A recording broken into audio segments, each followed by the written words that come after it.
بسم اللہ الرحمن الرحیم۔ السلام علیکم ورحمۃ اللہ وبرکاتہ۔ الحمد للہ حمدا کثیرا طیبا مبارکا فیہ، والصلاة والسلام علی سید المرسلین محمد وآلہ وصحبہ اجمعین، اما بعد۔ حاضرین و ناظرین، یہ درس قرآن نمبر 338 ہے، اور آج سورہ آل عمران کی صرف 2 آیتوں کی تلاوت اور تشریح کی جائے گی، آیت نمبر 190 اور 191۔ اعوذ باللہ من الشیطان الرجیم، بسم اللہ الرحمن الرحیم۔ ان فی خلق السماوات والارض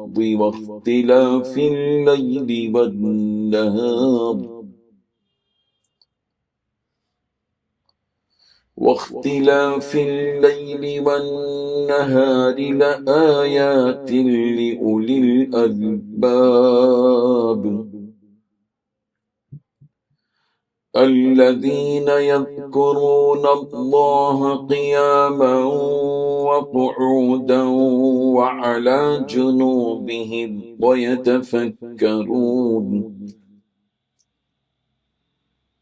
ويتفكرون في خلق السماوات والأرض ربنا ما خلقت هذا باطلا سبحانك فقنا عذاب النار صدق اللہ العظیم۔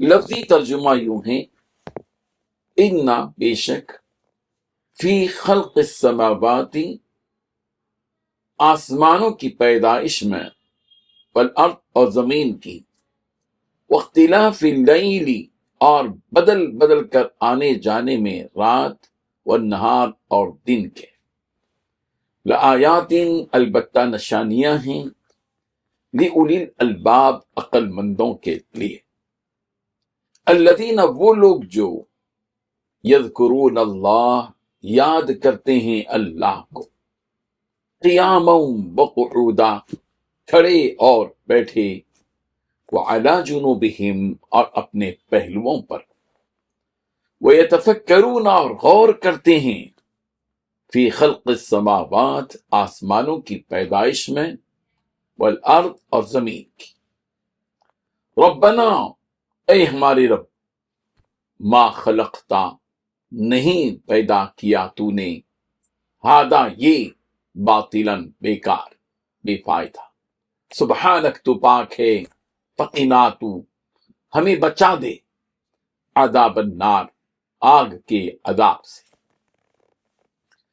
ترجمہ یوں ہے، بے شک آسمانوں اور زمین کی پیدائش اور رات اور دن کے بدل بدل کر آنے جانے میں عقل والوں کے لیے نشانیاں ہیں، جو کھڑے اور بیٹھے اور لیٹے ہر حال میں اللہ کو یاد کرتے اور آسمان و زمین کے پیدائش میں غور کرتے ہیں، اور کہتے ہیں کہ اے پروردگار، تو نے اس کائنات کو بے فائدہ نہیں پیدا کیا، تو پاک ہے، تو قیامت کے دن ہمیں دوزخ کے عذاب سے بچا۔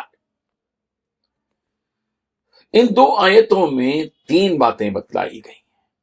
پہلی بات، آسمانوں اور زمین کی پیدائش اور دن اور رات کی تبدیلی میں عقل مندوں کے لیے بڑی نشانیاں ہیں۔ دوسری بات، عقل مند وہ ہیں جو اٹھتے بیٹھتے اور لیٹتے ہر حال میں اللہ کو یاد کرتے ہیں اور آسمان و زمین کی تخلیق پر غور و فکر کرتے ہیں۔ تیسری بات، یہ عقل مند غور و فکر کے بعد یہ بول اٹھتے ہیں کہ ہمارے رب، آپ نے یہ سب کچھ بے مقصد پیدا نہیں کیا، آپ ہمیں دوزخ کے عذاب سے بچا لیجیے۔ بزرگان محترم، حقیقت یہ ہے کہ آدمی کوئی معمولی سی وہ چیز جو عجیب و غریب ہوتی ہے، اس کی جانب تعجب سے دیکھنے لگتا ہے۔ ٹیکنالوجی کے اس دور میں نت نئی چیزیں ہمارے سامنے آتی ہیں اور ہم ان ساری چیزوں کو تعجب سے دیکھتے ہیں، لیکن چونکہ یہ بلند آسمان جو کسی بھی ستون پر کھڑا ہوا نہیں ہے، اور یہ وسیع و عریض زمین جو پھیلی ہوئی ہے جس کو انسان اپنی پیدائش ہی سے دیکھ رہا ہے، اس لیے اتنے بڑے آسمان کے بغیر ستون کے قائم رہنے پر کوئی تعجب نہیں کرتا۔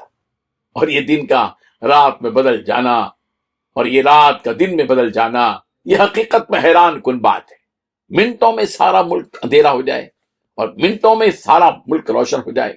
یہ سورج کا طلوع اور غروب اور چاند کی یہ منزلیں اور اس کی چاندنی، اگر انسان غور کرے اور اپنی عقل کا استعمال کرے تو ان ساری ہی چیزوں میں قدرت کی عظیم نشانیاں موجود ہیں۔ حیرتناک ہے، حیرتناک، قدرت کا شاہکار ہے، شاہکار۔ اللہ تعالیٰ نے حقیقت بتلائی کہ عقل مندوں کے لیے زمین اور آسمان کی پیدائش اور رات اور دن کی تبدیلی میں بڑی نشانیاں ہیں۔ سورہ بقرہ کی آیت نمبر 164 میں بھی آسمان و زمین کی تخلیق اور رات اور دن کی تبدیلی کا ذکر یوں موجود ہے، ان فی خلق السماوات والارض واختلاف اللیل والنہار۔ قدرت کی ان نشانیوں کو دیکھ کر خالق کائنات کی تسبیح اور تعریف کرنا چاہیے، جیسا کہ سورہ انعام کی آیت نمبر 1 میں الحمدللہ الذی خلق السماوات والارض وجعل الظلمات والنور، تمام تعریفیں اس اللہ کے لیے جس نے آسمانوں اور زمین کو پیدا کیا اور تاریکیوں یعنی اندھیروں اور روشنی کو بنایا۔ اسی حقیقت کو بتلانے کے بعد اللہ تعالیٰ نے عقل مندوں کی چند علامتیں بتلائیں کہ عقل مند حقیقت میں کون ہے۔ حقیقت میں عقل مند تو وہ ہیں جو زمین اور آسمان کو دیکھ کر اس کے حقیقی خالق و مالک کو یاد کرنے لگتے ہیں۔ ان کی یاد یوں ہی رسمی نہیں ہوتی کہ کبھی یاد کر لیا اور کبھی بھول گئے، بلکہ ان عقل مندوں کا حال یہ ہوتا ہے کہ وہ اٹھتے بیٹھتے چلتے پھرتے لیٹتے کھاتے پیتے ہر حالت میں اللہ تعالیٰ کو یاد کرتے ہیں، اور وہ کروٹ بھی بدلتے ہیں تو اپنے حقیقی رب کی انہیں یاد آ جاتی ہے۔ ان کی زبانوں سے اللہ اللہ یہ پیارے کلمات نکلنے لگتے ہیں۔ ان کا ذکر صرف زبانی حد تک نہیں ہوتا، بلکہ ان کے ذکر میں ان کا دل و دماغ بھی شامل رہتا ہے، اور وہ اس سوچ میں ڈوبے رہتے ہیں اور اس تدبر و تفکر میں غوطہ لگاتے ہیں کہ کس طرح اللہ تعالیٰ نے اپنی قدرت و طاقت سے اس زمین و آسمان کو پیدا کیا، اور بالآخر اس نتیجے پر پہنچتے ہیں کہ رب پروردگار، رب کائنات، رب ذوالجلال، رب رحمان الرحیم، کائنات کی کوئی بھی چیز آپ نے بیکار پیدا نہیں کی، ہر چیز کی تخلیق میں فائدے ہیں، حکمتیں ہیں۔ پھر وہ اللہ تعالیٰ کی تعریف کرتے ہیں کہ اے اللہ پاک ہے، سبحانک فقیر عذاب النار، بس پروردگار اپنے فضل سے ہمیں دوزخ کے عذاب سے بچا لیجیے۔ اللہ اکبر۔ اللہ تعالیٰ ہم سب کو ان آیات پر غور و فکر کرنے کی اور اس کا ذکر کرنے کی، اس کی کائنات میں بنی ہوئی ساری چیزوں پر فکر کرنے کی اور اس نتیجے پر پہنچنے کی توفیق عطا فرمائے کہ کوئی بھی چیز پروردگار نے بیکار پیدا نہیں کی۔ آمین وآخر دعوانا ان الحمدللہ رب العالمین۔ ڈیلی درس قرآن کو سبسکرائب کیجئے، اپنے تاثرات اور مشورے ارسال کیجئے، اور متعلقین کے گروپ بنا کر انہیں روزانہ درس قرآن بھیجیں اور اجر ثواب پائیں۔